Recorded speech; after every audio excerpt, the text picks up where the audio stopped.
Welcome to another edition of the Sports One. And we are back. We got the full crew in the house. That is what it's all about. The Yankees, out of any team in the league, are the best equipped to handle a blow like this. I think there is a higher power at play here. He's due law of averages. That dude is the ultimate scrub. It's trash. Yeah. Every person you have in there is fucking trash. Next game, you're going to see a big performance. You can see it in the end of the game, and I'm just totally stoked and excited for this. And we are back. Welcome to another edition of the Sports Sport. And once again, it is the Barnes and Tony Show.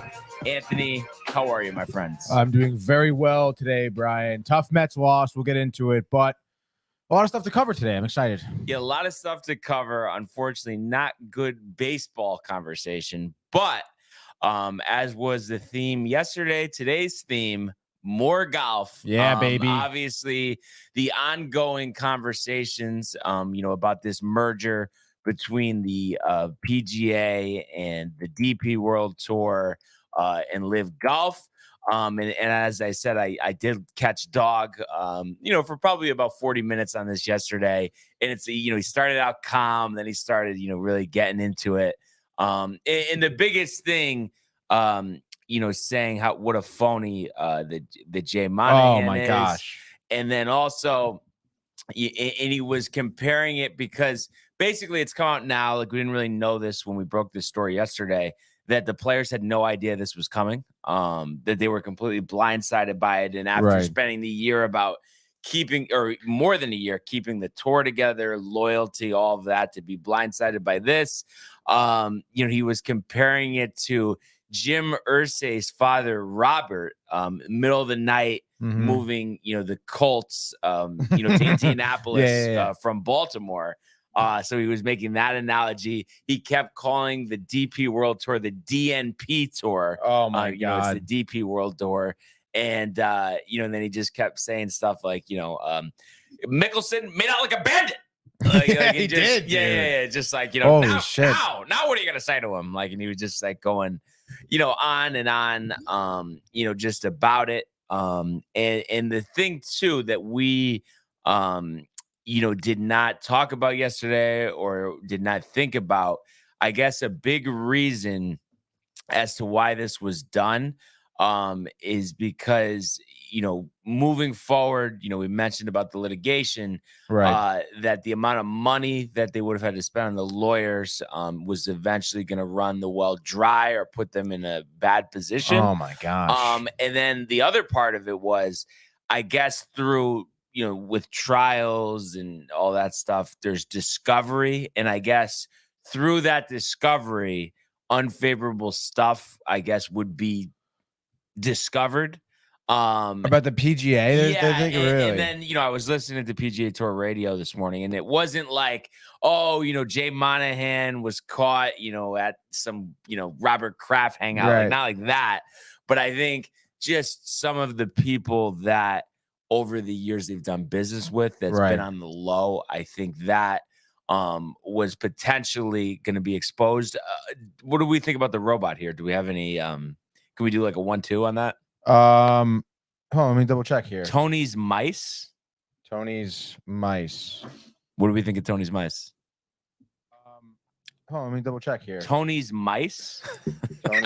Mice. Is that, what do we think of Tony's Mice? Wait, now he's saying oops. Oh no, he just hold on, let me double check. Ignore the robot comments. I think we sound good, right? Yeah, but I think Tony's Mice is about to be a bite. Oh no, he just Tony's Mice.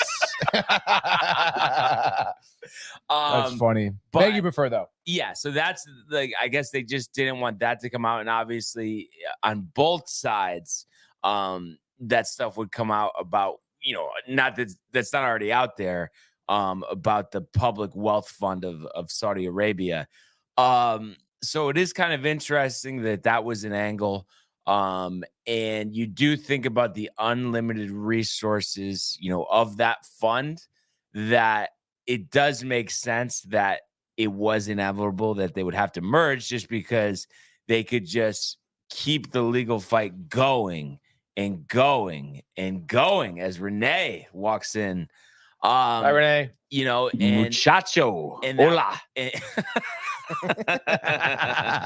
that would put them in a bad situation. So from that angle, despite all the, walking back on what you said and all of that, does it make sense for the future of the PGA that they had to do this merger based on that?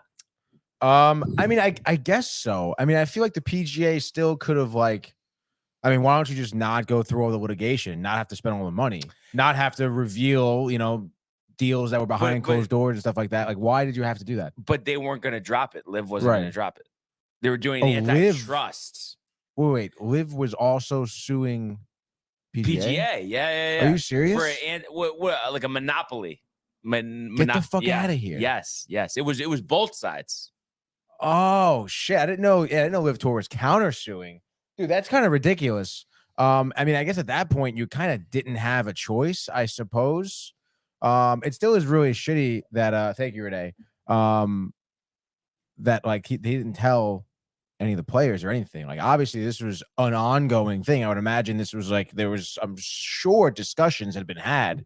How do you not bring players in on it and see how they feel or something? Like, I don't know. What if all the players decide to pull all their money together and be like, let's just fucking fight them? And Monahan has been described as a shoe salesman. I guess so. He had a meeting yesterday at the RBC Canadian Open with the players, and I guess several times people suggested him resigning, and it was like a thunderous ovation of applause. Wow, dude.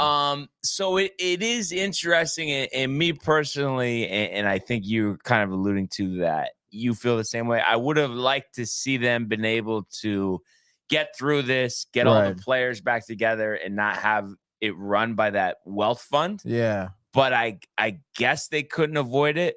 And people were making the point, on PGA Tour Radio this morning that come the Masters next year, nobody's going to be thinking about, who's funding the tour. And they're just going to be focused on the golf, and that the regular events, will now have, all of the names, that they've been looking for over the past couple years. So despite, and you could see it because it's like, the players getting double crossed, basically the fact too that they could have gotten that money and then returned to the tour in 2 years. They had no idea that when that opportunity came up, they were told to stay loyal. But the only thing is, it's like moving forward, they're going to make so much more money. So at the end of the day, despite how they got there, once they're there, it will work for everybody. Even though there's some more morality, uncertainty. Yeah, for sure. Is there like a board of people for the PGA, or is it just this guy? Like, what's the deal, dude? That is a good question. I'm actually not sure. Not sure. And I do know that the head of the public wealth fund, he's going to be like the president or whatnot. But then Monahan will be the CEO. But you would think that there's going to come a point where there would be enough traction for the players saying he has to go, otherwise we're going to go on strike or something like it. And then you could see him getting some settlement and be out of that position. Interesting. Just doing a little research. There is a board. It seems like the board, it says that there's representatives from each of the 14 PGA districts, which is, I didn't know that there were districts. One at-large director, 3 independent directors, and then a director that's a player director for the PGA Tour. So, I mean, I would imagine since either like the players didn't know, that maybe this board knew and the player director didn't say anything, or everyone was kept in the dark. But that's really interesting, dude. Everyone was kept in the dark. Everybody said the whole board. Yeah, everybody. That's so weak. How is that allowed, dude? I don't know. I guess money talks, Yeah, I guess so. And it is interesting because Refer kind of alludes to this, and just the fact that, is this going to just continue? Yeah. There's a lot of conversation because of how global the NBA is, that's going to be their next target. and it's like, when someone, backs up the Brinks truck at you Yeah. full speed ahead. What are you gonna do? This trust fund. Do you know how much is in it? Is it $6 billion or more than that? No, I think way more than that. No, I think it's like maybe 600 billion. What's the name of this trust? Do you know? Public Saudi Arabia Public Trust Funds.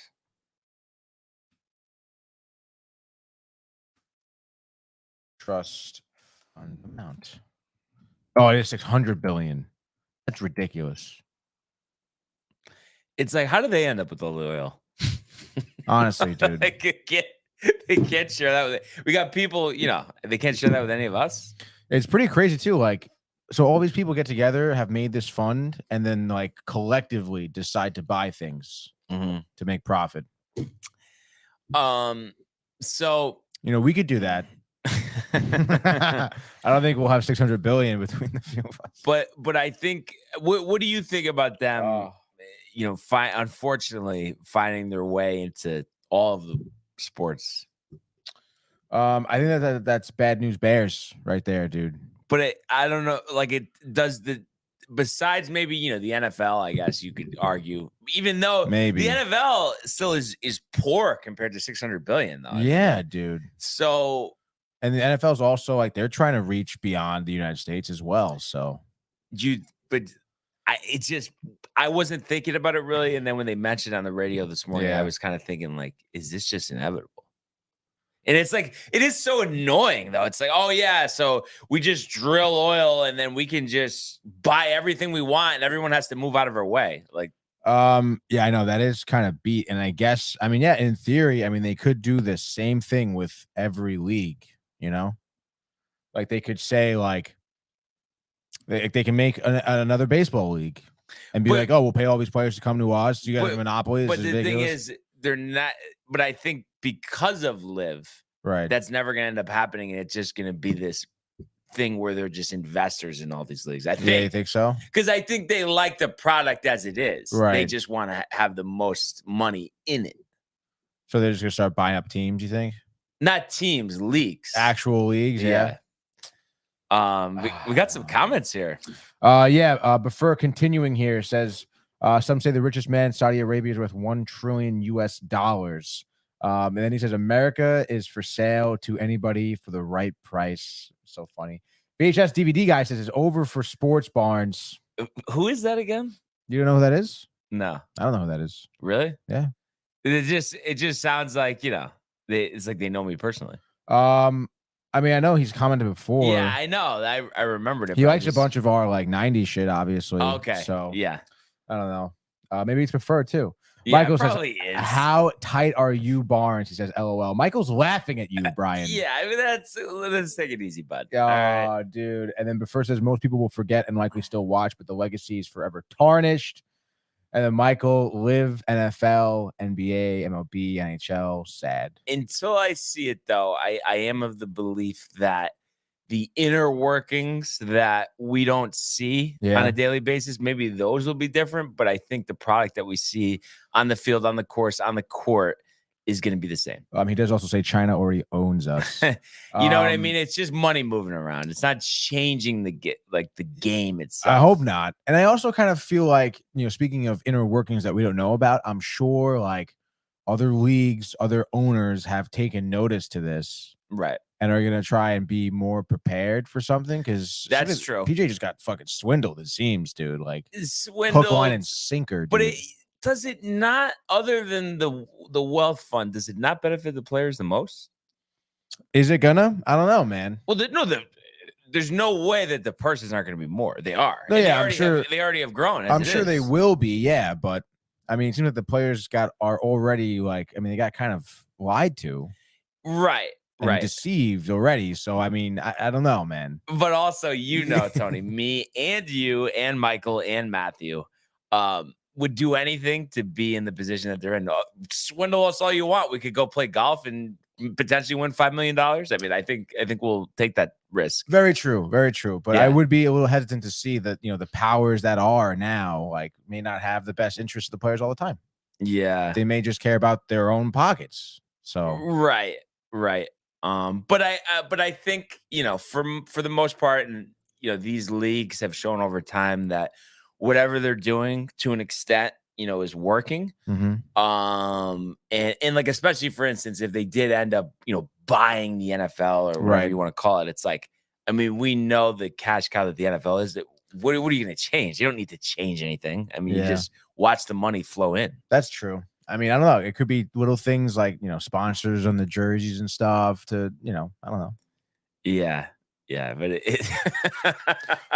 if they do buy, if they like, if LIV Tour comes out and be like, all right, like there's going to be free admission to these tournaments or something. But what are you talking? I don't understand what you mean. Like if they were like, because we have so much money, like we're gonna make it really cheap for you to go here. To go. No, but you know what? I think they took it on the chin long enough, and having to work with the CW that they're like, all right, let's start seeing some return on this. Yeah, I guess puppy. So. Yeah. By the way, Before comes in again, says Tiger and Rory need to get together and create a new league and call it Downtime Golf. So I think the best path forward here is a new commissioner, somebody that's elected by the players, and that they'll trust, because I think that's a problem. And it's not just related to this incident. This goes back years with Monahan, that they haven't trusted him. They haven't liked him. Yeah. How Even long though was they originally elected him in the first place. How long ago was that? Let's see.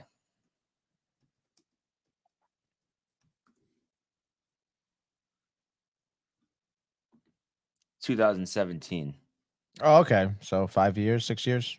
He was preceded by Tim Fincham, who was the tour's commissioner for 22 years, 1994 to 2016. Oh, wow. Now, do you think in any way that, despite, how it's going to look, what's going to be different, that also this is another good thing for golf? Because once again, we have people talking about it that weren't talking about it.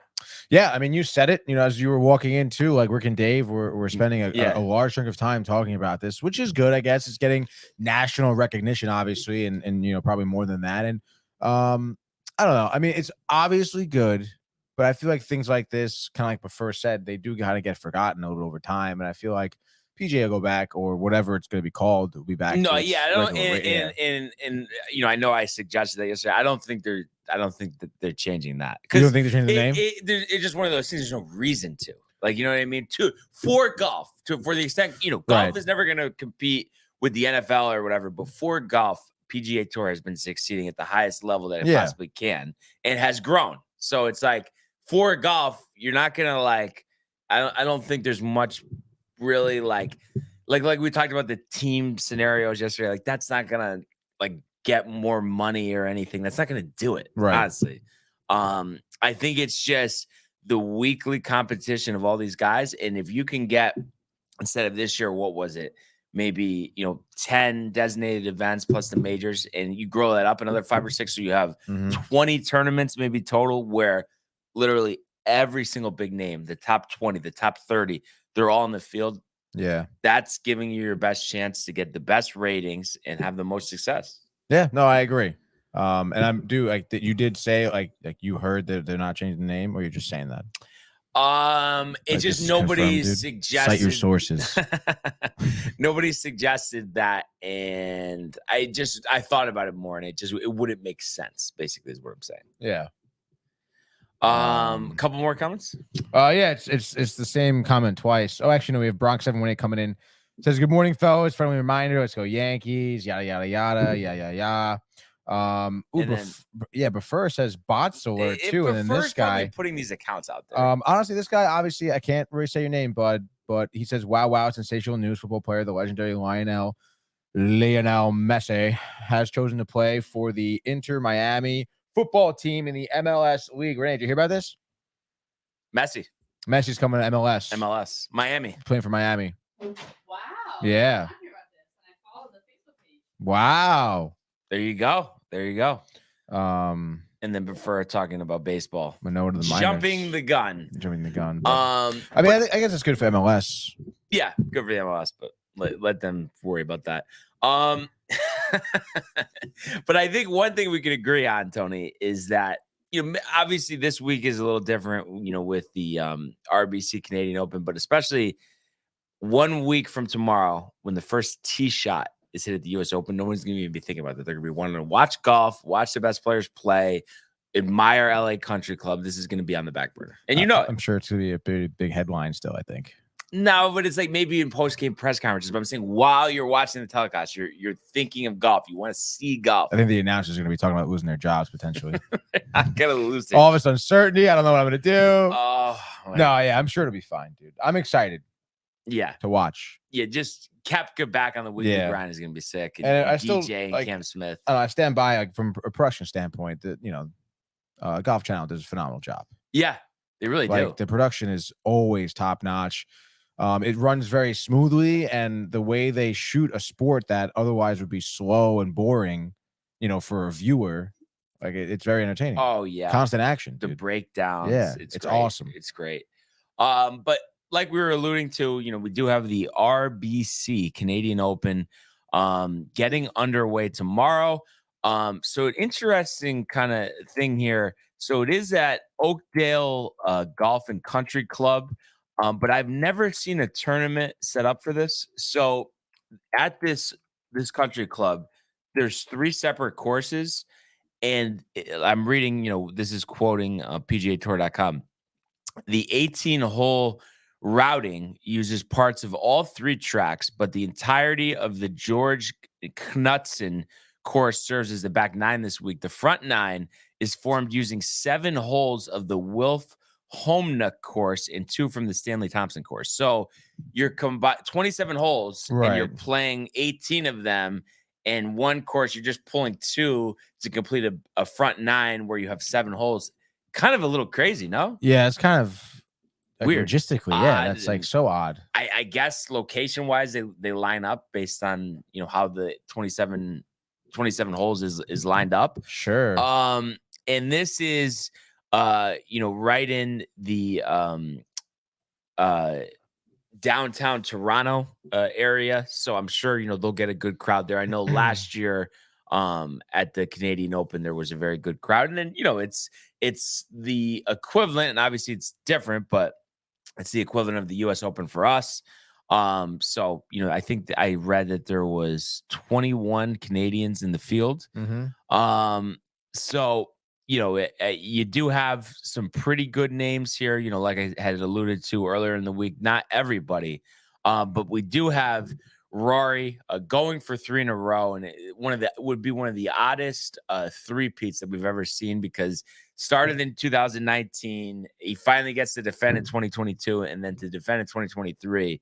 That would be something interesting. And no one's actually won the Canadian Open 3 straight years, which is interesting. They've had the chance, haven't been able to complete it. So it's interesting to see, where he'll, finish in this one, and if he could complete, the 3 in a row here. And, technically speaking, I know it's been a little uneven, but last 2 starts, he's tied for 7th, at the PGA and then at Muirfield Village last week. A guy you like, Tyrrell Hatton, also in this field.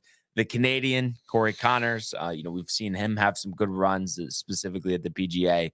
Matt Fitzpatrick, the defending U.S. Open champion. The 2013 U.S. Open champion, Justin Rose.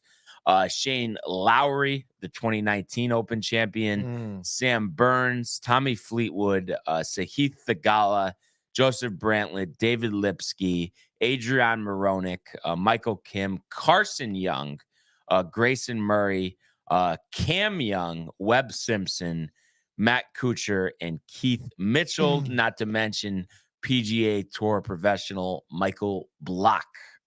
So a lot of different names, not all the heavyweights, but definitely, some golfers that we are familiar with. So kind of an interesting tournament to cap. But I know you've done your research here, Tony. What have your sources been able to pull together for this? I have done my research. And it's funny because face value, and we talked about it last week too. So I was thinking about taking Rory because I can see him winning this one, and then really blowing it next week. But I don't know, man. I feel like one thing we talked about with him was that obviously we don't think he can handle the pressure, and I think maybe the 3-peat I think maybe he cracks, dude. Yeah. So I'll go with Cam Young. I I'm like pretty it. confident I in like that, it. dude. Yeah, I like that a lot too. Yeah, I almost went with Tyrell Hatton again, but I got a feeling Cameron Young coming in here. You know, like last day, maybe neck and neck with Rory. Rory blows it. He wins by like 2 strokes or something. Let's do it. And he was, with Cam Smith and Rory at the Open last year competing. So that'd be interesting to see him, with Rory down the stretch. And he was one of the guys I was considering. And part of it is a little bit of a hometown feel or a home country feel. But also I've seen Corey Connors play some good golf this year. So I'm going to say he gets it done. Something different, somebody that I wouldn't normally pick. Yeah. So that's my pick. But I do think this will be a fun tournament getting underway tomorrow. One other question for you, though. Oh, me. Michael Block. We saw him struggle last place at Colonial after a great, tied 17th at the PGA. Where you have him finishing? I guess I can see him touching top 25. So a little bit of a rebound. Yeah, a little bit of a rebound. Let's do it. Why not? Make a nice, handsome payment.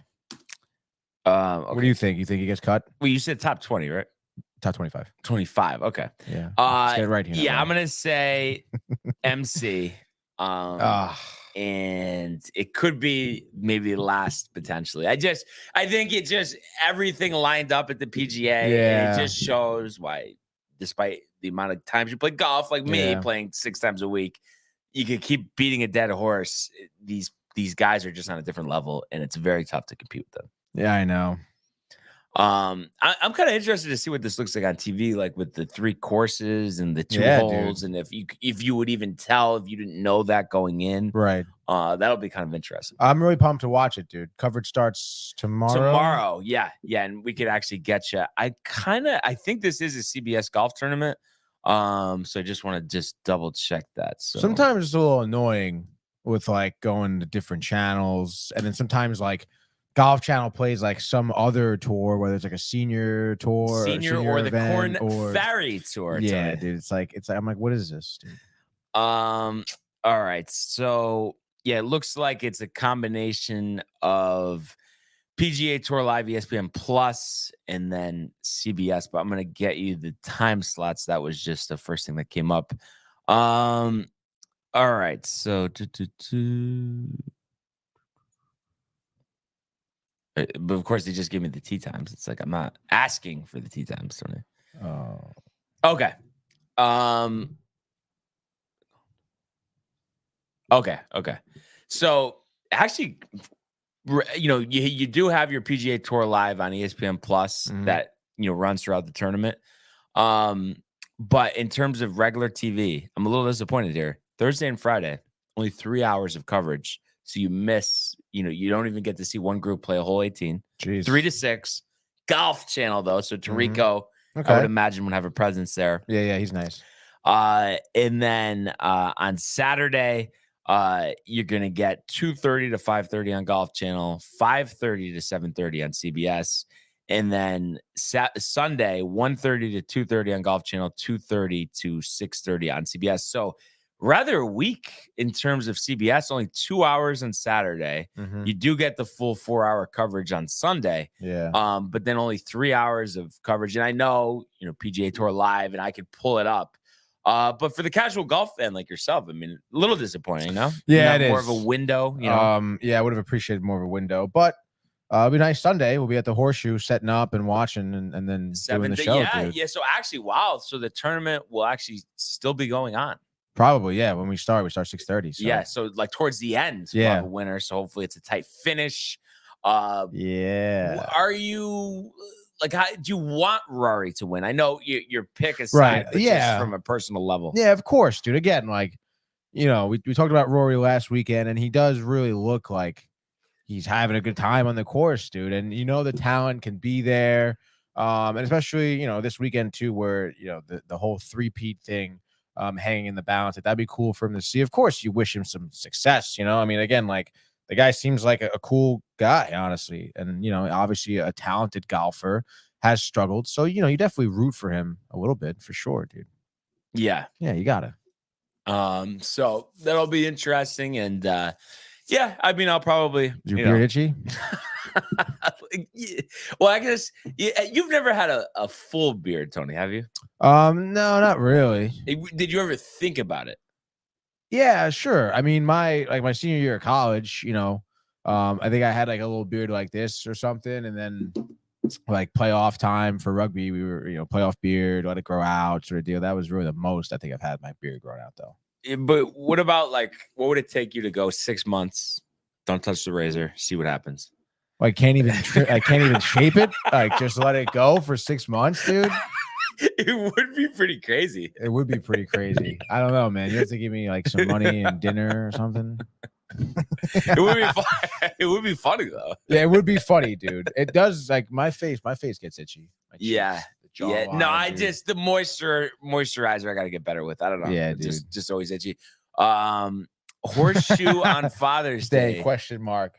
No, Father's Day is what, the 19th? There's Yeah. no horseshoe on Father's No, not Day. the 19th. The It's 20 the 18th. the 18th, Because maybe? my birthday is Monday the 19th. So I'm Okay, so it's the 18th. usually on a then. Sunday. Yeah, Right? yeah, of course. Yeah. So no horseshoe on Father's Day. That wouldn't be good. And then he says, shave your face, Tony. I have to say, and I know this is a conversation that can literally just go on forever, but just with all the little things we prefer, I'm fully I'm fully convinced now that he's somebody that we know and he's just messing with us. I'm fully convinced. I too convinced. We know him now. No, but I'm saying it's somebody You think that someone we know? yeah, and it's like because you think about it too, it lines up perfectly. He's always kind of making these jokes like, oh, like the picks against Barnes and stuff. It would just fall in line with him that he would think it's that funny to Right. go on with it for years, Tony. So you think it's someone that we all collectively know, Yes, or like all collectively know? Yes. I mean, I feel like that's a limited amount of people, though. We can probably narrow that down. Yeah, we can. We can. Could be Renee. She's sitting over there, right? She's kind of quiet. Oh man, but Michael did say it first, though. He did, yes. I have to give him credit for that. But yeah, anyway, looking forward to this tournament and kind of ease the merger conversation and just focus on the course. I think that'll make the rest of this week a little more enjoyable. Let's go now to the world of Major League Baseball.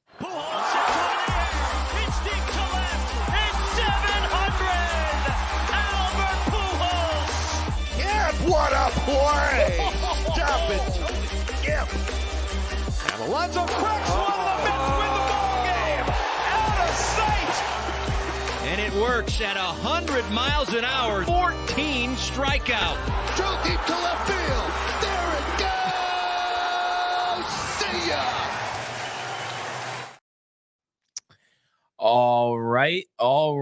So, unfortunately, just to put it frankly, Tony, was not a good night No. in the New York realm of Major League Baseball. Definitely not. Before the game, for the Yankees, Judge placed on the injured list, as well as Nestor Cortez. So that injured list, just keeps growing. I guess the good news with the toe injury, it's not broken, it's sprained. You really, I mean, you can't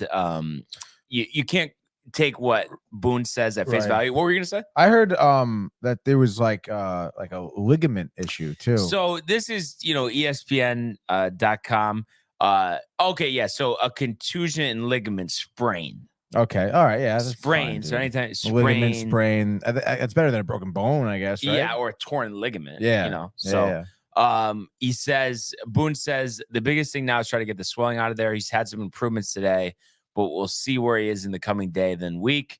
But the biggest thing is getting the swelling out of there. I think it definitely could have been worse. Hopefully it's on the shorter side of things. And then Cortez, left shoulder injury.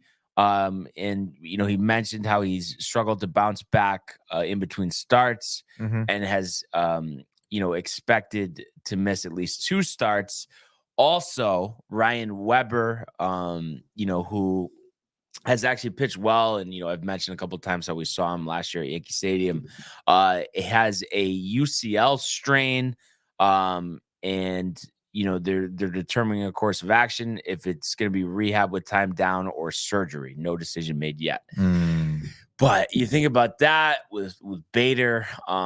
already on the injured list. Hopefully it'll only be another week or two till he's back. But then, you're waiting on Rodon to come back. Montas, won't be till September. Canely just should come back. Stanton did just come back. But it's just like, I can't believe that we can't get 1 year where the injuries are kept to a minimum. I mean, I really think it's unbelievable. Yeah, dude. I mean, it's kind of tough, especially it seems like you got bit by the injury bug in terms of, having Nestor and then Judge as well. But I don't know. I think really, I know last night wasn't a great example of, a team trying to rally around losing one of their best players, not even just best offensive players, but best all around players. But I think the Yankees can turn around and hang on. I mean, I think your pitching is good enough. Again, what do you guys have? 3 hits collectively last night, I think, as a team. That's not gonna happen all the time, Yeah. But it just Yeah, I know. And I think Judge, overall, that diagnosis is better than what people thought. So I think he'll be back sooner. Yeah. I mean, hopefully sometime this month. Yeah. That feels optimistic to me.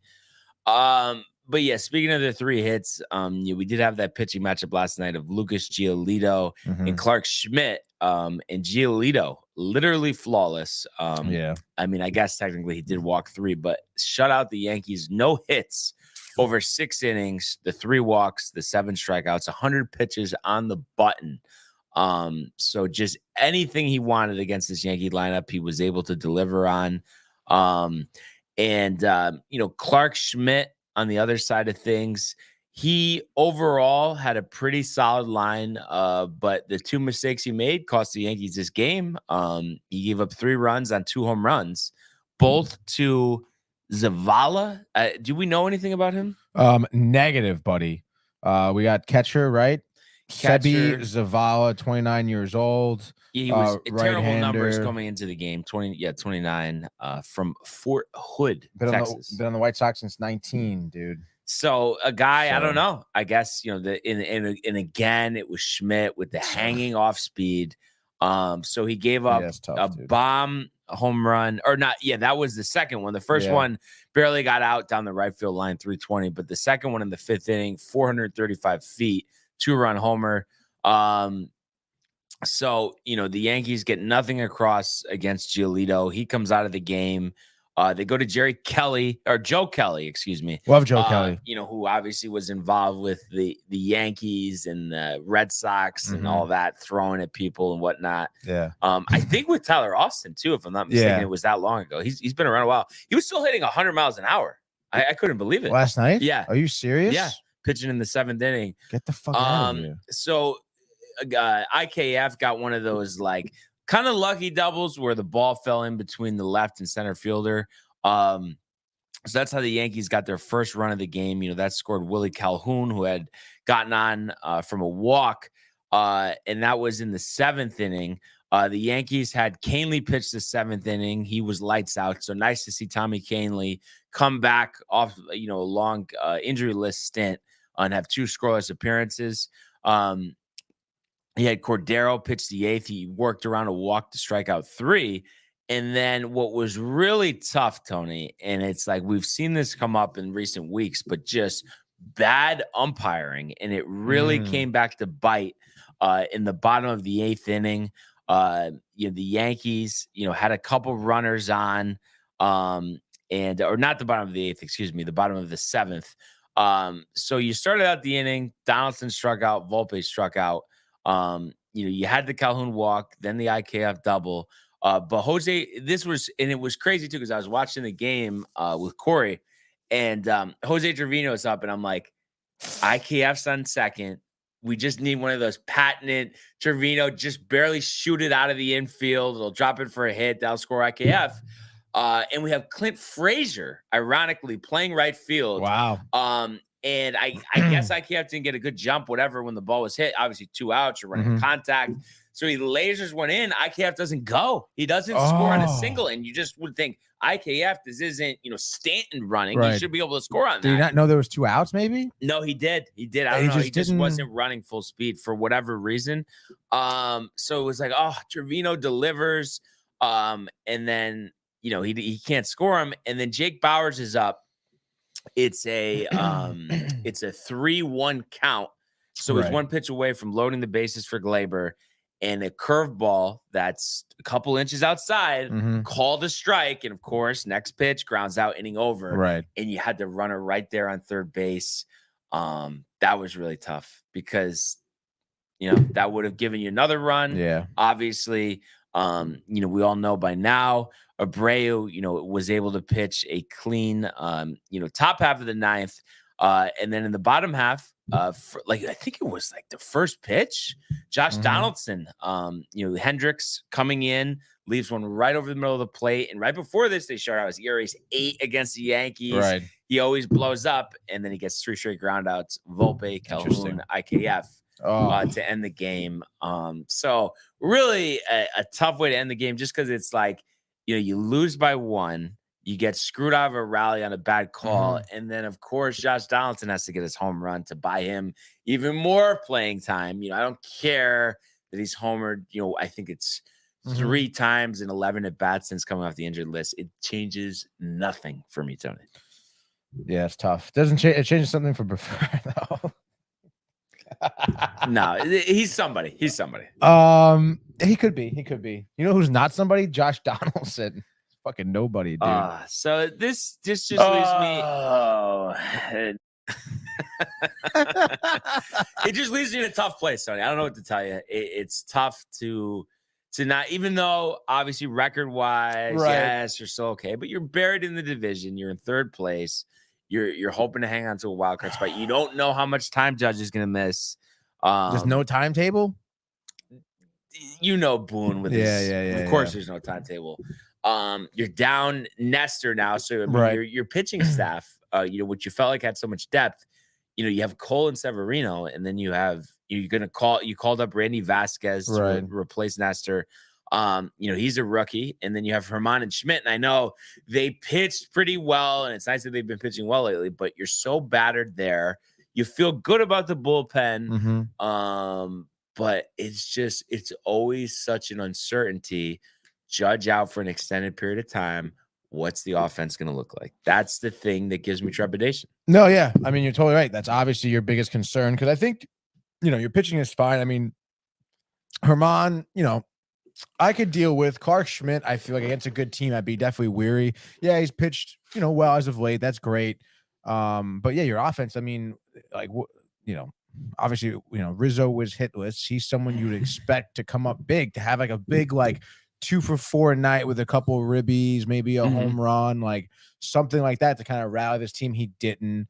It just seemed like, your other big guys that you kind of want to rely on didn't really show up. But again, like, I don't know. I feel like all those guys aren't going to be shitty, like, for an extended period of time. Like, again, 3 hits collectively as a team, like, that's not going to happen again tonight. No, it's not. No, it's not. It's not. But it's just, I know I it don't know. sucks. It's like the first game without Judge, and of course, like, Giolito pitches well, and you're not hitting at all. And of course, I mean, it's like a bad game at the worst time possibly. You would have wanted to expect like the team to rally around themselves, knowing that Judge isn't around right now. And they obviously didn't do that. So, yeah. And the one thing that I do feel good about is that Lance Lynn is on the hill tonight, and his ERA is at 6.5 this year. So he's gotten hit around. Dude.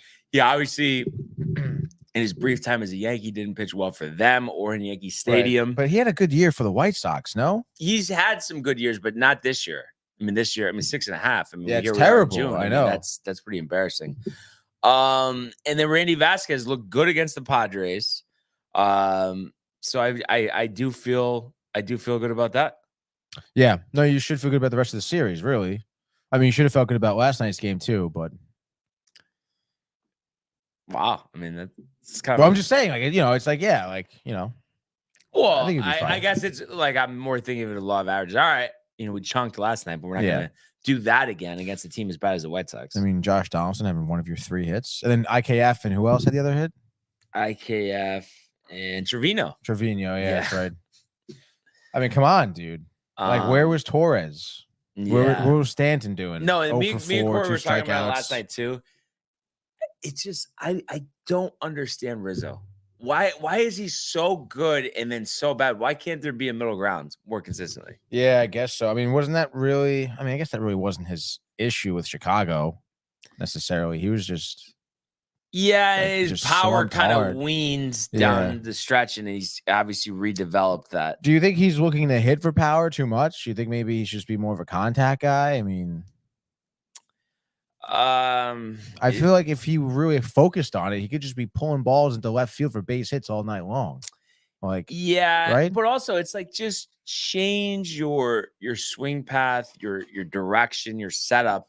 So we were talking about this too. So you don't hit so many foul balls. Right. He connects on He does so many. foul off a lot. He's got to be the all-time leader. I'm not kidding. And foul ball home runs, especially. Yeah. I mean, it's crazy. He's always yanking them, and it's always right at the bat. Seems like a boom, and then he doesn't even. The camera doesn't change. It's foul, like all that. Ugh. So I'm cautiously optimistic about tonight. I'm curious to see how Vasquez, will perform. But we will talk about that more in a second. But if you could tell us about the Mets loss to the Braves yesterday, a 2-hour delay to start the game. Oh my God. Yeah, dude. I actually almost forgot that this fucking happened. Let me just hop up the banner here. Yeah, dude. So I don't know. I guess we're in Atlanta, and I mean, I didn't think to check, but maybe there was rain forecasted, but they delayed the start of the game. It was not raining, and they were saying how like the tarp wasn't even on the field or anything. They just delayed the start of the game, which, I mean, as we know, it's like the home team's call to do whatever. But I thought that was really odd.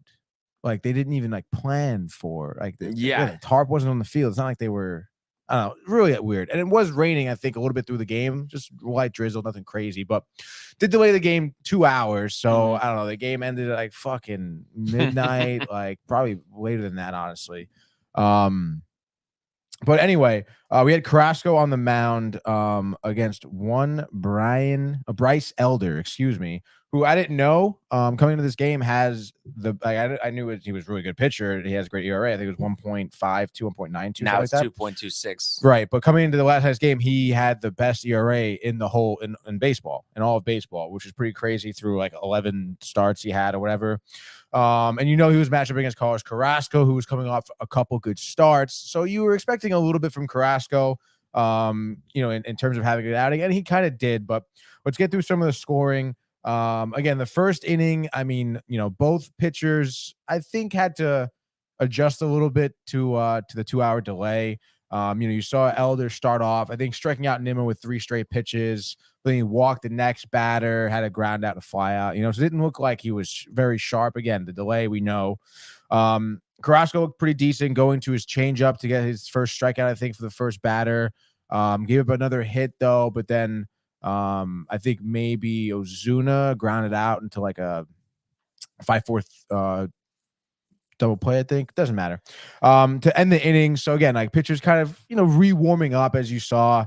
Bottom of the second, though, Carrasco was a solo shot to Ozzie Albies, a towering 417-foot home run to center field, like dead center. I think it was a changeup too, which is what Carrasco's been going to for his strikeouts. So you're down 1-0. Again, Carrasco was able to get out of that inning. Pretty much, besides that one solo shot unscathed, which again, the amount of fucking solo home runs that the Mets have given up this entire season. But top of the third here, the Mets answer pretty quickly, pretty decisively, pretty profoundly. Omar Narvaez, who got the start last night at catcher, he gets on base.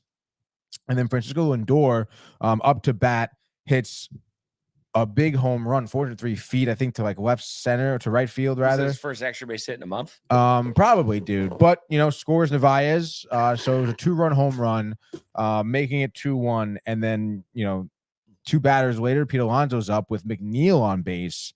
He hits an even more towering 448-foot home run to left field, 22nd of the year, making it 4-1. And, at this point, you did kind of see another inning of Carrasco. He did kind of settle in a little bit after the Albies home run.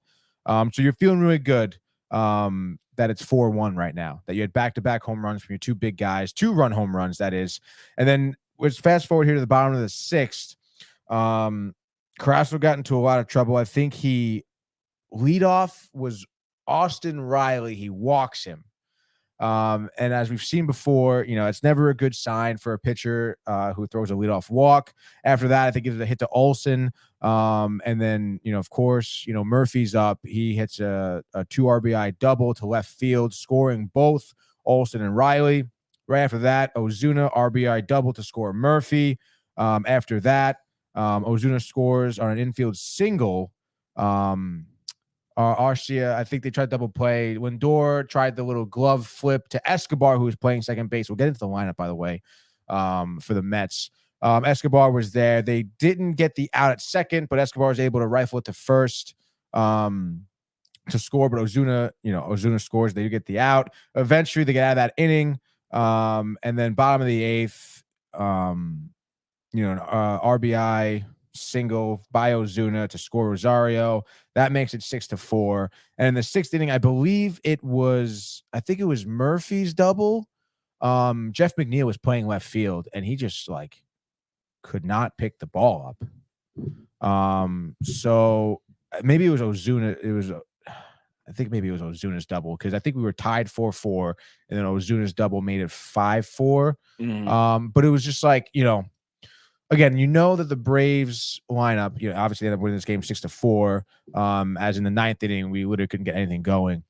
But, the Braves, obviously, good lineup, talented batters. But it just seems like in that 6th inning, to Carrasco, his 3rd time around the lineup, obviously he just started to be hittable. Someone who really settled down after the Albies solo shot.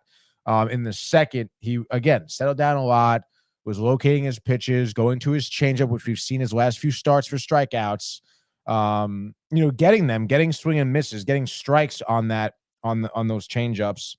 But I don't know, just totally broke down, and maybe it just took, 5 innings for the Braves to figure it out a little bit. Because that 6th inning, literally every hit was to Jeff McNeil in left field. I shit you not. It was literally every hit was pulled to left field. McNeil was there, who's not a left fielder. And quite frankly, I don't think really has the speed to cover the ground. And is definitely not used to it. Cause again, that, Ozuna hit where he just, I don't know what happened. The ball was in his hand, and they cut to see where he's thrown it to. And then it's just nothing's happening. They cut back to him, and he's still trying to pick up the ball. It's what are you doing? It just didn't really seem like McNeil felt comfortable at all in left field. It was definitely an interesting choice in terms of that lineup. But like I said, that 6th inning, Carrasco was just totally hittable. And I think, Rick and Dave actually said it really well this morning. I guess Dave said it, but going into this game, you weren't necessarily expecting a win, giving the pitching matchup. But, in that 3rd inning, when you have Lindor and Alonso both hitting 2-run home runs in the same inning, you're up 4-1. At that point, you expect a win. You would expect your pitchers to take care of business, Carrasco to continue to take care of business. You expect your bullpen to be relatively clean. And even so, you have a 3-run lead to work with. And then on top of that, you would also expect I'm sure McNeil is going to get a hit. I'm sure Bay's going to get a hit. I'm sure other players are going to be getting hits around the lineup for the rest of the game. I mean, they have 5 more innings to work with. So it's you would expect us to score more. But that just didn't happen. The rest of the game was totally silent. You look at the box score here. In terms of, who really did well in the lineup. Nimmo was 0 for 3. We know how Lindor and Alonso did. McNeil was 0 for 3 with a walk. Vogelback at DH, who was batting 5th, mind you. 0 for 4 with 3 strikeouts. There was one strikeout that he would literally the ball was so in the dirt and not even over the plate yet, and he had already swung through it. So you think it's like a Rizzo? He's deciding before the pitch is there. I'm swinging. I don't care if the pitch is over my head. Because at this, I mean, it's what else can he do? Because he's not doing anything else right. Marte 0 for 4 with 2 strikeouts. Beatty was 1 for 3. Escobar 0 for 3. Narvaez actually, he was 1 for 2. And his first at bat, very first pitch he saw, he swung out, he got a base hit. So you like that? Excuse me, from him. Tommy Pham was able to pinch hit for him, struck out. You mentioned we were talking about how the Yankees had 3 hits collectively as a team. The Mets had 4 hits collectively as a team last night. Struck out 10 times as a team as well. Nimmo contributing 2, Marte contributing 2, and I said Vogelback contributing 3 of his strikeouts to that. Again, the line, again, looking at this lineup, like McNeil in left field, I understand. I said that's a possibility. But I mean, I'd rather see someone else play left field at this point. Like, I don't know, bring up Mauricio, who has some looks at outfield. Excuse me. I think Vientos has looks at the outfield too. Like, why not put him there? Someone who's younger, quicker. Maybe someone who you could have prepared for that. I don't know. It just looked like Jeff McNeil was put in a tough spot. And definitely just had no feel for left field, dude. He was not tracking balls correctly. He was playing a lot of them off the bounce. I mentioned the play in the 6th inning too. It just wasn't good, dude. And then Escobar at second base, I think he bobbled a couple balls too. I mean, I don't know why Escobar was put at second. It's like, just keep McNeil there. Put the young guys in the outfield. Yeah, why wouldn't you keep McNeil there? I mean, the McNeil-Lindor connection has been so great. McNeil is a great second. Yeah, honestly, McNeil's a great second baseman. Like, he really is, dude. And he's someone who's clearly used to playing second base and not the outfield. Like, it was so evident in last night's play. And it's like, how does someone like Buck not see that? He's making the lineup card. Okay, like, that's kind of all on him. I understand Narvaez is now healthy and you want to get him some looks, but why is he playing right now? Why didn't you start Alvarez? Yeah. First game against the Braves, why not, dude? I think Uncle Buck is getting stuck in his old ways. I guess so. It's so weird. And then again, I mean, I really don't want to I have to keep mentioning Vogelback. Like, what are we doing 0 for 4? It's the same thing though for the Yankees, like with Willie Calhoun. Like, right. You're telling me that Peraza, that Florial, even Dominguez and Wells and guys that aren't maybe polished yet, it's like, those guys aren't better options? Are you kidding me? Any sense, that dude. we have IKF, who's a shortstop. He's our center fielder. Are you kidding? Because we don't want to bring up other guys from the minor leagues. And honestly, it really boggles my mind in terms of who is to blame here. Because it's like, yes, again, Buck does make the lineup card. Like, he's putting Vogelback in there. Is he getting some pressure from Billy Epler maybe to start him? I don't know. So I mean, you could blame Buck for that, for the whole Vogelback thing. I mean, it's so tough. Again, you'd like to think that Buck is to himself, what the hell are we starting Vogelback for? Mm-hmm. But also again, look at this lineup card in general. It doesn't make much sense to me at all, honestly. So maybe it is Buck, but at the end of the day, I mean, if I'm Billy Epler, hey Buck, Vogelback's gone. You can't start him because he's not on the team anymore. Start someone else. So it's just so frustrating. And it just doesn't make any sense to me. Because everyone and their mothers are talking about getting rid of him and just putting anyone else there. Everyone and their mothers is talking about how Tommy Pham is a waste of space too. Why are they still on the team? Everyone and their mothers are talking about bringing up Vientos and Mauricio. Why aren't they playing? But am I crazy to say too, for my opinion on this, and maybe you'd have a better idea than me, but it seems like it's not even to manipulate the service time. It seems like it's to appease Buck. Yeah. I don't get it. The young guys, I get tired of teaching. Every game, it's like, well, we like his stuff. We like Vogelback stuff, and We like Vogelback yeah, stuff. it's Come like, on. like, what do we do? It's they went out there. Elder is one of the best pitchers in the league. And, it's like, dude, are you kidding me? Do you think he's lost it a little bit though? Like mentally? I don't know, dude. Maybe. I mean, he seems all right. He was out there last night arguing with the ump. I don't know if you saw. No, I did see that actually. Chavez gets ejected for, I don't know, it seemed Arguing like, balls and strikes. I guess. I don't even Yeah. know, dude. It was really like, I think maybe third inning, fourth inning. And like, I don't know, all of a sudden, like they have a tight shot on Nimmo, and then he just like looks at the dugout, and you see the umpire like throw someone out.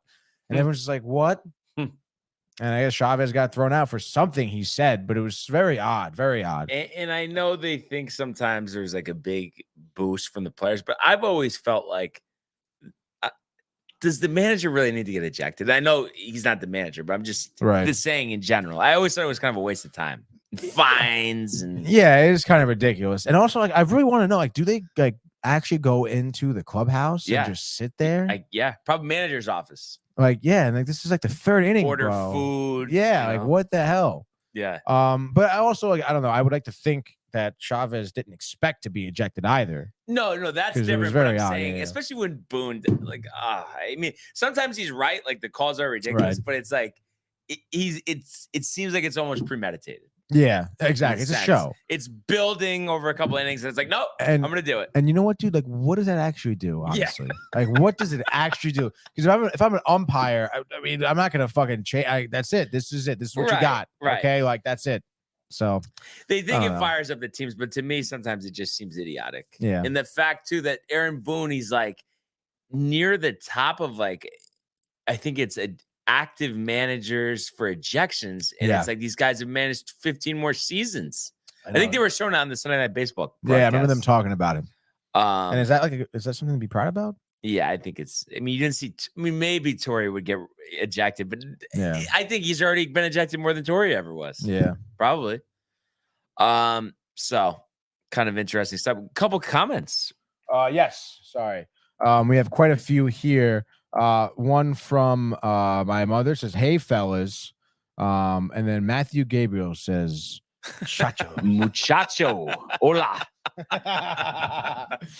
But first, it does the Baby Mets play. You're preaching to the choir. And then he also says, Matthew says, Barnes, great polo kid. Baby blue is your color, my man. Appreciate you, brother. Yeah, dude. But yeah, blue growing up always was my favorite color, I have to say. Yeah. No, blue was actually my brother's favorite color. I was always a red guy. But I do like the color blue. I do actually have a lot of blue in my wardrobe naturally. Just because this is a good color, dude. It is a good color. So many great shades of it too. You want to go navy, you can go darker, you go regular blue, you go the baby blue. It's a great time.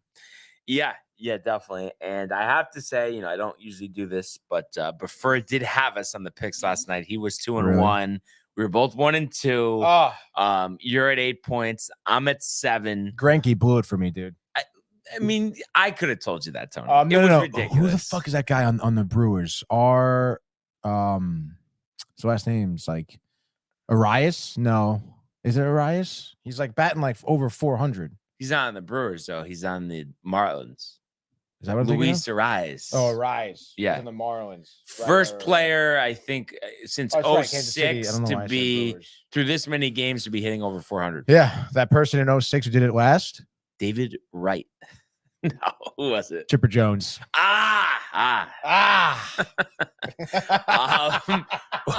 Just who's on the hill for the Mets today, Tony? All right, Max Scherzer, dude. Max.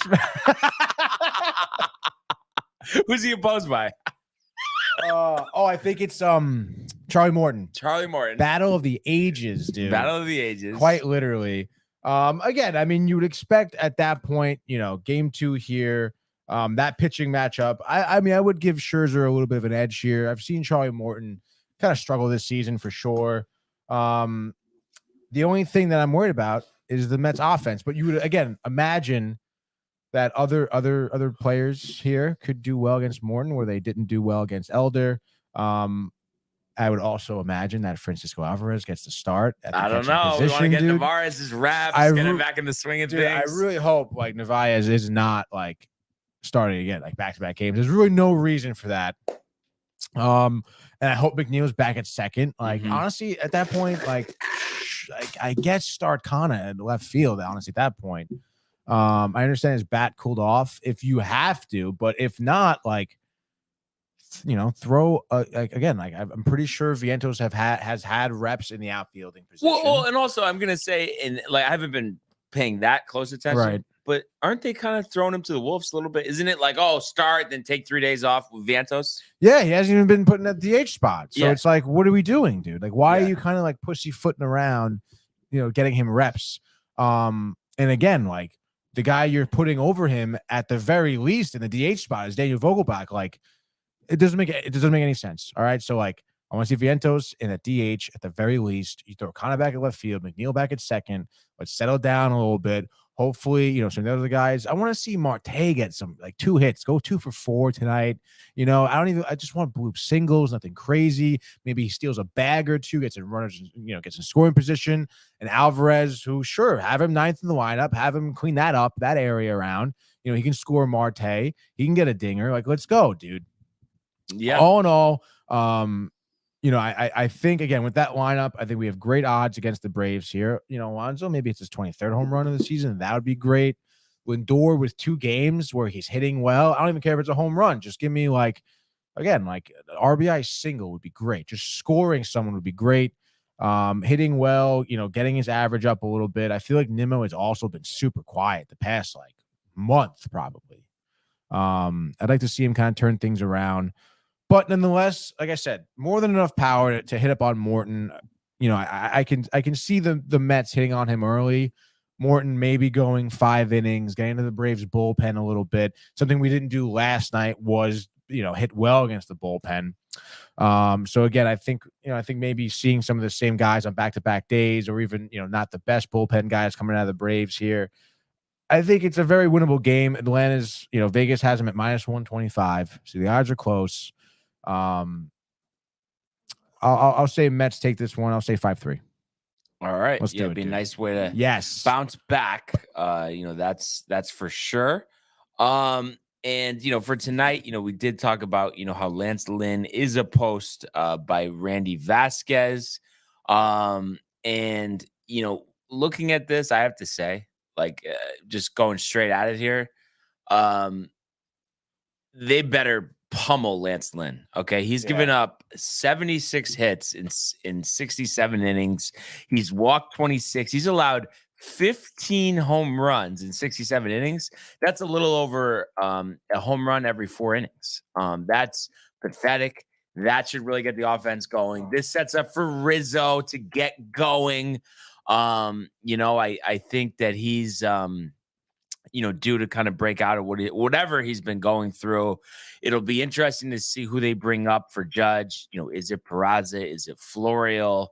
So it'll be interesting to see who takes his place, with Greg Allen on the injured list now. And I think Randy Vasquez, who struck out 6 over 4 2/3 in his debut against San Diego, can have a representative start here. The White Sox are an offensive juggernaut. John Sterling was talking about it on the broadcast last night on the radio, that it's like, you look at this roster, you look at the names. Yes, the names are good, but the production isn't. Obviously he's a pitcher, but like Dylan Cease is having a terrible year. Moncada has been disappointing for years. Luis Robert hasn't been as good as you would think. Eloy Jimenez hasn't had a great year as well. Tim Anderson hasn't had a great year. So all those guys, Michael Kopech struggled. So all those guys, like their names, but I don't know if they just need to, move some guys around because clearly whatever they're doing, isn't working. And I think that'll be evident tonight. I think Vasquez can give him 5 2/3, 2 earned, 5 strikeouts, 6 hits allowed. I think Rizzo will hit 2 home runs, both off of Lance Lynn, who they will chase after 4 1/3. And I could see Stanton hitting a home run as well. I think this will be a 4 or 5 home run night for the Yankees. And all in all, it will add up to a 7-4 victory. Clay Holmes, the immaculate 9th inning. Immaculate 9th inning. Yeah. All right, dude. What's number 2? My next pick here. I'm gonna go with the Angels, actually. At home again. Barea? Yeah, dude. Baraya. I think it's pronounced. Jimmy Baraya on the mound. 26-year-old right-hander. Has been mainly used as a bullpen guy, but I think he has 2 starts this season, I think. Where the Angels try to kind of stretch him out, as a bullpen starter here. His most recent outing against the White Sox, actually, in a 12-5 win, he pitched 5 innings, gave up 4 hits, 1 earned run, 6 Ks, 3 walks, not bad. He pitched 5 innings one other time this season against the Red Sox, where he gave up only 2 hits, no earned runs, no walks, 6 Ks. So has good stuff, can show some control. Has only 5 walks in his last 5 appearances, which is great for this young guy. It seems like he's kind of, I feel like, settling in quite nicely here. 1.59 ERA. He's got 35 Ks over 34 innings. So that's nice to see. And again, the Angels here at the Angel Stadium, they hit up upon the Cubs last night or 2 nights ago. They won like 7-4, I think. So their bats have been nice. I feel like the Cubs against who's pitching for the Cubs, Brian? Jameson Taillon. 7.02 ERA. 05 actually. I'm looking at right now. 7.05, 1-3 on the season. I don't know, man. I mean, it doesn't look like he's been really performing well at all. In his last 5 starts, 4 of them were losses. He just most recently had a win against San Diego, 5 2/3, 1 earned run. But before that, Cincinnati didn't last 5 innings, 4 earned runs. Philadelphia, 2 1/3, 6 earned runs. He has 19 earned runs over his past 5 starts, bud. Not good. Not good at all. So he's trending downward. Give me the Angels here. I mean, I don't see how they don't score anything less than 5 runs. So I'll say they win 6-2. All right. I'm going to go with the Rangers. Did you have them yesterday? I did. Okay.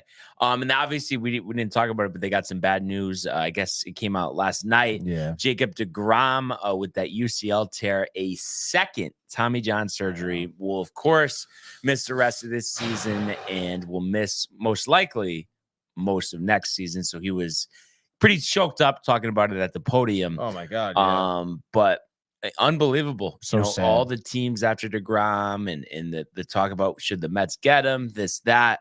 One thing quickly that I'm just curious if you have any perspective on is, do you think this is the root of all the problems the last couple of years and this was a buildup, or do you think this is something that happens maybe even since he got to Texas? Like the UCL tear. In my opinion, I think this has always been the issue, and it's been a buildup.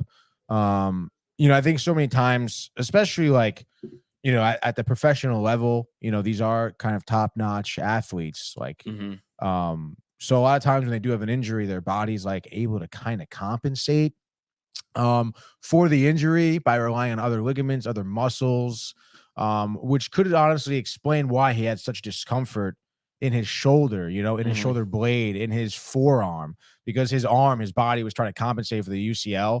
So again, I'm not like a doctor or anything, but in my opinion, with the experience of injuries and sports that I've had, that's what I would think. So it just seems like, this whole Tommy John situation with him seemed like a ticking time bomb. Again, I don't know what happens behind closed doors, if maybe he knew this was something on the radar, if Texas knew, and there's maybe a chance he could be fine with some rest or whatever. I doubt it, because you wouldn't give him all that money. You wouldn't give him, any chance that the Met doctors could be held liable here? Misdiagnosis, didn't treat it right properly. That's what resulted in the.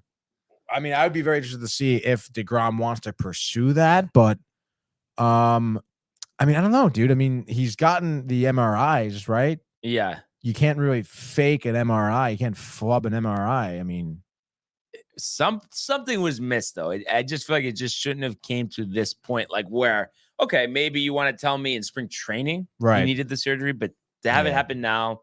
But even so, the Rangers organization too. I mean, it took them this long to figure that out. So I don't Right. think it. I know how much you like to blame the Mets, but I don't think it is necessarily Fair their question, fault, though. dude. Fair Yeah, question. no, yeah. Anyway, Tony, we did see actually the last two nights. We saw the Rangers, defeat the Cardinals. It was 4-3 the other night, and then 6-4 last night. And they are actually on a 5-game winning streak. I think they run it to 6. John Gray has pitched well for them, kind of a resurgent season for him. 2.51 ERA and a WHIP of 1.04. Going against Blackjack Flaherty here, 3-4, 4.55. 1.52 whip, and has allowed 61 hits, 63 innings, 35 walks, and a Aroldis Chapman-like strikeout to walk Wow. ratio. So we've seen him get into trouble. I think one of his starts this year, he let up 10 runs, has pitched well lately. I think has allowed 1 earned run his last 2 starts. But I just think this is a bad place for him to pitch. Adolis Garcia, we've talked about him. Another 4-hit performance for him last night. Simeon's on fire. Seager's back from his injury.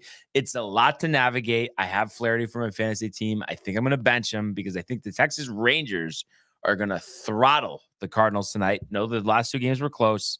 I think this is a 9-1 victory for the Texas Rangers tonight. I like that. I think my next pick, my final pick here, as you know, as you typically do, you pick teams that are hot. Who's hot right now? Miami's hot right now. They're on a 5-game win streak, I believe. They're going for the sweep against Kansas City, which would be back-to-back sweeps as they just swept Oakland. And then we mentioned some of their stat leaders. Luis Arias being one of them with the 401 batting average, obviously leading the league in batting average, which is very impressive. Those numbers, we mentioned the stat with Chipper Jones and everything, so it's great for him. And I just feel like with that pitching matchup, I mean, Jordan Lyles on the mound for Kansas City, 6.89 ERA, he's 0-9 on the season. Against someone like Edward Cabrera, who, we've seen him kind of like not do well, play pretty well. Most recently against Oakland, he threw 6 shutout innings, gave up 4 hits, 10 Ks, 1 walk. Probably one of his better starts this entire season. I think against a lineup like Kansas City, he can do something like 6 innings, maybe 2 earned runs, limiting those walks. He has great strikeout stuff. I think he can get a lot of Kansas City Royals guys to fan here. So give me Miami, continuing the hit streak, going for the back-to-back sweeps here. After pummeling the Royals, by the way, last night, 6-1. I say they can win this game 5-2. Smart pick. Thank you. Recovering from taking Greinke yesterday. I know, dude. I'm gonna go with the Pirates. They did embarrassingly lose to the A's yesterday. The A's now 13-50 on the season. James Caprillion picking up his first win of the season yesterday. Wow. But the Pirates had been on a roll before then, winning their previous 4 games. So I think they're going to rebound, after getting embarrassed 11-2. This game actually will have first pitch in a little more than an hour from now. So a matinee game there in Pittsburgh. And I forgot ESPN, they go attendance numbers, right? On the box score. Yeah. I was going to say this afternoon, this is like one of your 7K, 8K games, 12:30 against the A's on a Wednesday. I know. Last night was just a 13,000, 1691, 35%. Yeah, I think we're, especially true attendance, not paid attendance, we're easily, Tony, under 10. Yeah, dude, that's sad. I'd go to this game. You want to go? Yeah, let's go. I really would. I bet it's I really want to go to Pittsburgh. Yeah. Because that stadium looks nice. And I'm looking at a picture of it right now. I feel like, there is hope there. The O'Neal Cruz injury kind of sucked. And we know Brian Reynolds is good. He's, tapered off a little bit after a hot start. But Mitch Keller, I think, amongst the league leader in wins. And a guy that I think can be good, but is inconsistent, is Ronzi Contreras. He's opposed by Hogan Harris. So the A's, they're all these guys we've never heard of. He's got a 6.97 ERA and 10 in the third innings. Contreras 4.82. We saw him have respectable numbers last year. So I think this is a get right spot, for him. And I think this Pirates offense, which only scored 2 runs yesterday, which will have no problem scoring today. I think McCutcheon and Reynolds go back-to-back to start this game, set the tone for Contreras on the hill. And I think he'll give them actually 6 scoreless innings, which will be refreshing for him, coming off a 4-inning, 7-hit, 5-run performance against St. Louis. The team has lost 4 out of his last 5 starts. Right. They will win this one by a score, I'm going to say 7-3 over the Oakland A's. Yeah, I agree with that. So Good pick there. a little bit of an oddball there, Tony. Yeah, no, it is. But something different. I do think I'm actually, what's the tough one for me? 410. I've been high on Waka. I that's why I didn't take it. Padres, I just feel like I know they just had this winning streak. They lost last night, but Waka's been unbelievable. But Kirby's pitched well. How do you cap this one? It's just kind of a bonus opinion here. I'm just kind of curious what you think. Padres minus 115. I know, dude. Gary? I mean, I think he had a hit last night. Yeah, I got to lean towards the Padres there. Just because of that. Just because of the hits. Coming off the lineup. loss. Yeah. Think so. We've seen it, the loss, reset, settle down. Waka sustainable or no? Tonight, I think so. I mean, against the Mariners lineup, I understand, I feel like Waka has pitched better against better teams this season. Yeah. So, yeah, I guess it makes sense. I feel like they're one of the most unreliable teams in the league, though, to count the Padres to win a game. I know, dude. It's kind of tough. Such a chore every time. They're under. Are they under 500? Yeah, they're 500. Well, 500. It's wow. it's like we think we're tight. All the money that they've spent on that team, wow. I don't know how the GM and Melvin aren't fired already. Yeah, geez, dude. Do you think if Buck gets canned, let's say there's a 10-game losing streak, that they would consider, if Melvin's canned, just kind of going after him? Really? I don't know. I don't think so, dude. I feel like you don't want to come to grips with Buck. No, I really don't, dude. I mean, I don't know. I thought he kind of approached, the team with a big splash. I don't know. Everyone really loved him so much at first, and you kind of thought, yeah, I know the honeymoon phase. Merry Buckmas. Oh my god, dude! But you would imagine, I don't know, dude. Again, I just feel like there's gonna be some type of answer for this in terms of why he's starting this lineup, in terms of why Vogelback's been in here, there's got to be some type of reason put down where it's just this is really why. The only thing I can think of, it just short and sweet, approach and fundamentals. He doesn't want to see the rookies chasing pitches. He wants them to work counts, and then fundamentally base running mistakes there in the field. But come on, what fundamentals is Daniel Vogelback showing? None. That's what I'm thinking the foundation of the reason would be. Yeah, but that also still doesn't. I mean, you answered your own question. What fundamental is Vogelback? He's not, dude. Oh man, maybe he paid off Buck. I don't know. Yeah, gosh, maybe, dude. Who knows? But before we wrap up, let's just go quickly, for Michael's sake, to the world of the National Basketball Association. LeBron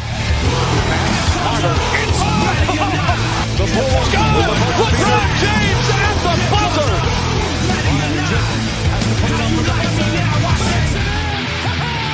He banks in the three, and the Lakers win the game.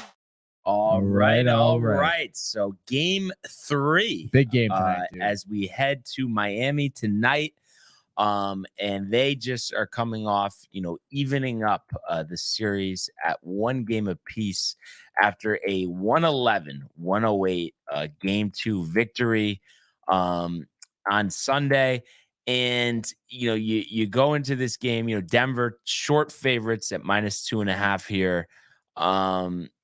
It's an interesting one though, because we've seen the Heat kind of play like the best team in the league, and we've also seen them come up short in spots that we thought they would perform. I mean, if last game is indicative of anything, you would think that they would be on pretty good footing here. Right. One thing that's interesting, I don't know if that's just his style, but a lot has been made of Michael Malone to the press, kind of talking down his players, saying that they haven't played a good game in this series yet, being very critical, which is interesting. I guess that's just a strategy.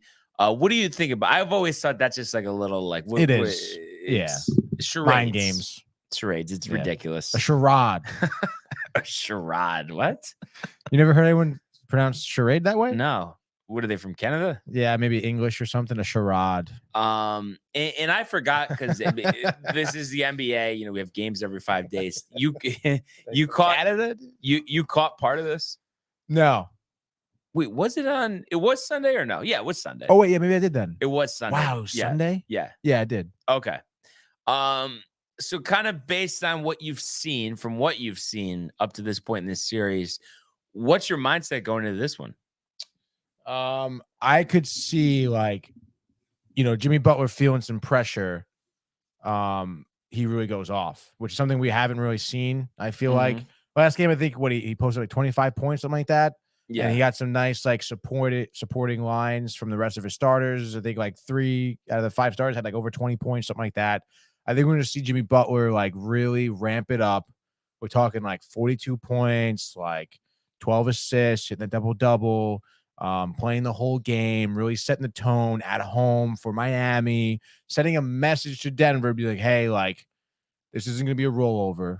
Okay, we're going to stay here fighting. This is what I can put up, sort of deal. So yeah, give me the Heat. Close. I do still think it's close at the end of the day. I mean, the Nuggets still are going to be competitive. 112, 109.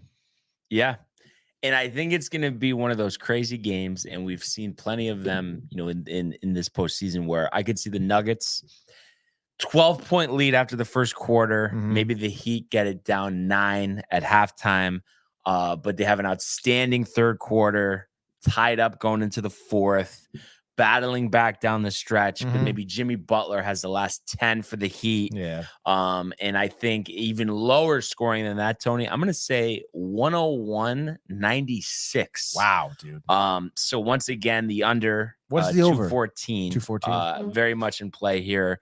Obviously, last game it went over that, but the previous game going under. And I think we're gonna have a similar situation here. I think Jokic will have his, but the Heat executing down the stretch, shocking the world. But I kind of spoke to it. I think this is supposed to be a 7-game series, and I think the thought that Denver was just going to roll over the Heat was a little ridiculous. I understand they won by a decent margin game 1. But this team is too fundamentally sound, too well coached to just lay down for the Denver Nuggets, who haven't proven it themselves before. No, I totally agree. So this will be underway 8:30 on ABC.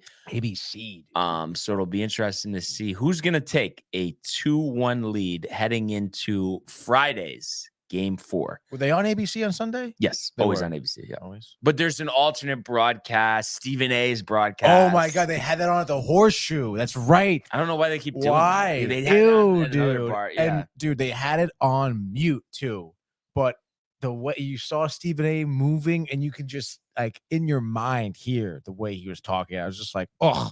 No, it was so funny too. I'm not gonna say his name because I don't want to call him out. But one of my friends I was watching the game with, I thought he was kidding. He goes to me, he's like, "Oh, isn't Stephen A like just hilarious? I love him." And I'm like, "Oh, I mean, he's got to be kidding." Yeah, yeah. And he's like, "No, I'm serious." Oh, And he was like, and then he tried like walking it back, and he was like saying, "Oh, maybe it's just because I think of him and how he used to be," which I was like, well, Right. I mean, I could see that. I used to look forward to him breaking down NBA and solely NBA. Yeah. But then once it got into baseball and he's saying the wrong owner's name and all that stuff, it's just obviously, Gentleman Jack, we're all past Stephen A. And why is he saying Poochie? Do we know? I don't know, dude. That was kind of odd. Who's Poochie? I'm really not sure what he's saying. I forgot a dog. Maybe that's what it is. I kind of forgot about Gentleman Jack, though. I have to say, Really? didn't you? It's been a while. Always. It's always in the back of my mind. I forgot how that even started. I know I was talking about the Mets, I think, and pouring a glass, but how did we get to Gentleman Jack in the first place? Really? I don't know if I just randomly brought it up. I thought it was maybe Tony La Russa Tony, maybe hitting the Gentleman Jack. And he's saying that he's guessing Pooch like Stephen A. And I can just tell you, Pooch does not like Stephen A. That's good. Yeah. So I don't know. Michael thought prefer was Pooch, but I guess He did say that. But is that a cover up? For Michael? No, Probably. for Pooch. Oh, for Pooch. Oh. Oh man. But other than giving Craig O maybe a shot at 8:30, Tony, anything else you wanted to mention on the way out? I don't think so. Episode of Screen Time was out there yesterday. If you haven't seen it, go watch it. Also, Gaming Corner for Monday night, dude. COD 4 multiplayer. It was a great time, dude. So check that out if you haven't already. I can't believe, honestly, we've been on here for an hour and a half. I feel like we've been talking for 20 minutes. The golf, yeah, the baseball, dude. and then there's usually not time left over for anything. Obviously, if the Rangers were still in the playoffs, Oh, it would be a my different God, story. We'd have to dude. delegate it, but you know, this golf thing is really throwing us in a direction we weren't expecting. I know. A lot of golf talk. You said it. Yeah, and I'm sure there'll be a lot of golf talk tomorrow when we give a leaderboard update. But once again, I'd like to thank everybody for tuning in today and continuing to comment, like, and subscribe. All of the archives on the YouTube page. Tony, Michael, Renee in costume, the merch, downtimetv.com. We want everybody to enjoy the day, enjoy the games. Let's go Yankees for Tony's sake. Go Mets. And we will see you mañana. Hey guys, Tony here from Downtime TV checking in. I want to thank all our fans out there who's been liking, subscribing, sharing our content. You guys are the best. You guys are our bloodline. You make us love what we do.